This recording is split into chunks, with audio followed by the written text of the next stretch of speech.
Job accepted it. He accepted it. You find there Daniel. What did Daniel do when they said, okay, you're going to go to the lion? What did Daniel do? You can't pray anymore. What did Daniel do? Opened his window, turned his face toward Jerusalem, and kept right on praying. He said, okay, if that's the penalty, that's all right.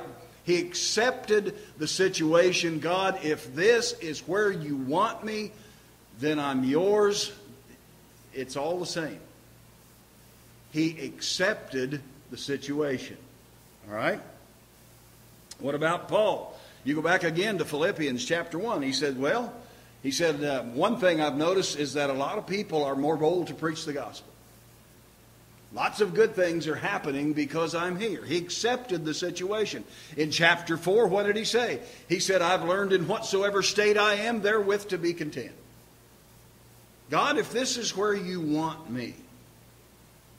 This may sound funny to you, but this occurred to me. God showed it to me. I know He did. One time when we were going through some really deep water. And my wife was in the hospital, and she was in really bad shape, and our finances were in bad shape. I thought, you know, your pencil can lie to you. And the Lord showed me this, and I had to laugh. I know why Abraham laughed, because I had to laugh. And I got to thinking about Jonah. And God said, you know, sometimes when you're worried about crossing the creek, God just grabs you by an arm and a leg and throws you in the ocean. And I no longer have a problem. I can't handle the ocean. I might worry about the creek, but I can't handle the ocean. The ocean is too big, too deep, too wild. If I'm in the hands of God. And sometimes God will literally take you from the creek and throw you in the ocean. Whether you realize it or not, you're liberated when that happens. You're in the hands of power that is bigger than you. And that frees you from it. My wife's nodding back there. We've been there several times, haven't we, hon? We sure have. But God showed me that, and I was ready to scream and run through the wall, and I began to laugh. It was so funny. There's just a joy that bubbled up in me. God, it just took me by an arm and a leg and threw me in the ocean. And He said, it's too big for you. It was in the first place. If I have to make it so big that you'll give up on trying to swim and let me take care of you, then I'll make it that big. And He did. So this is what happens here with David, with these other men. They accepted the situation. And that's where you begin to get the victory. If you put your foot down, you're in trouble. If you follow your impulse to step on the throttle, you're in trouble. And you're going to get in worse trouble. But if you look at it realistically, but David accepted the situation. And he said, He heard me out of His holy hill. Now my little old timid, fearful, squeaky-voiced little prayer ends up before the throne.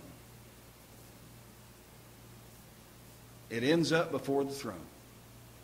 And I'll tell you what, God has just shown me these things here lately. I thought about Jacob back in the book of Genesis. You better limp with God. If you have to limp. If you have to limp with God, then limp. Limp with God.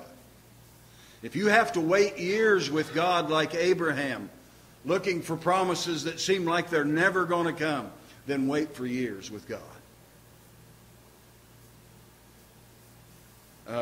I learned a long time ago that in times of sudden trouble, almost 100% of the time, and I wouldn't have too much trouble saying 100% of the time, the best thing to do is nothing.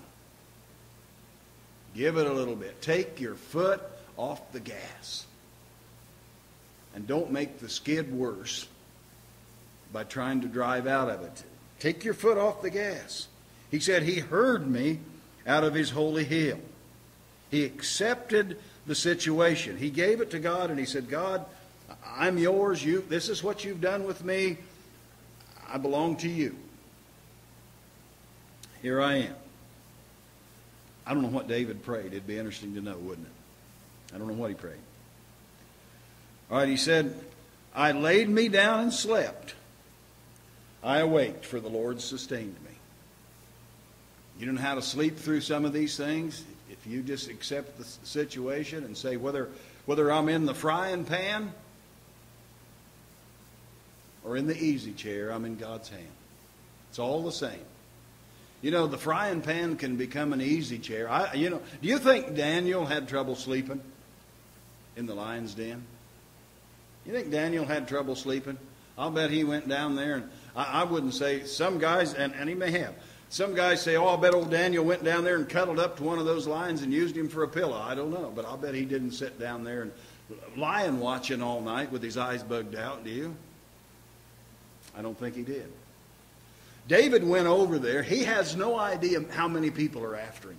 He has no idea how deep this conspiracy and this rebellion has gone. He has no idea. They're out there in the wilderness. He has women and he has no food. He has no bedding. He has no anything. What did David do? He said, I called on the Lord and he heard me and I went to bed. And he said, guess what? I woke up the next morning. Now let me tell you something. If you don't wake up in the morning, you've got nothing to worry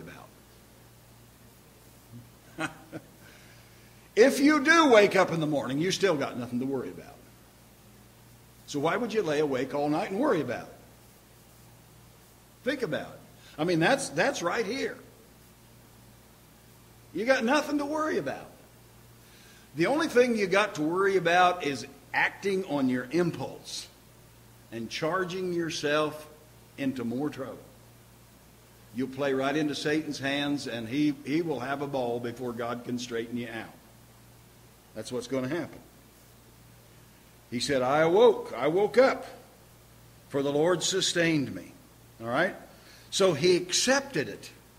He accepted it. One of my favorite quotes, Stonewall Jackson. Stonewall Jackson was very well known for sitting out there in battle with rounds flying all around him. Sitting there on his horse as if nothing was going on, and bullets and cannonballs and everything flying by him. And somebody asked him, they said, how do you do that? And he said, my faith teaches me to feel as safe in battle as in bed. You know, a lot of people talk it.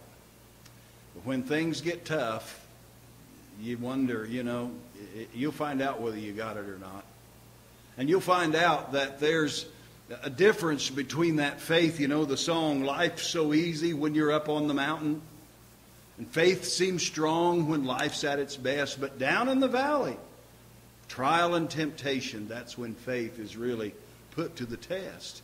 But the God of the mountain is still God in the valley. When things go wrong, He'll make them right. The God of the good times is still God in the bad times. And the God of the day is still God in the night. And you try to walk with God, you will learn that. You'll find that out. All right?